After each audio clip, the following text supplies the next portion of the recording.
In this real estate photography video, we're doing a quick video on tiny bathrooms. Look.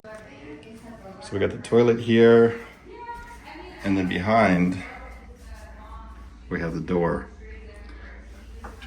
So what's the best way to take this shot? So here is your options.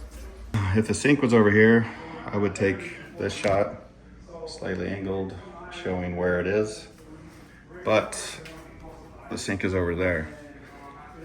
We don't care about the toilet. So here, homeowners are really nice. I asked them if I could do this video because this kind of thing happens all the time.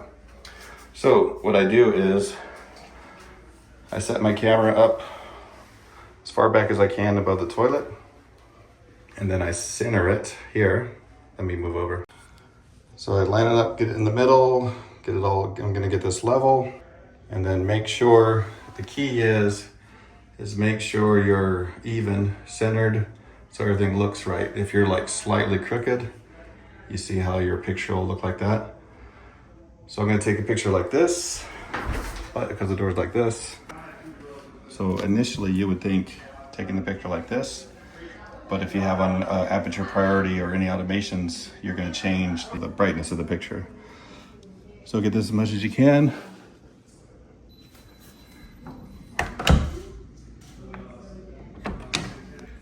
And then tell me what you think. Take the pictures.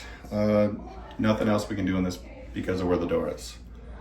Comment below if you have any questions, thoughts, if you want to know the settings. Talk to you guys later. Let me know what you think of the results. Got to get out of here. Have a great day.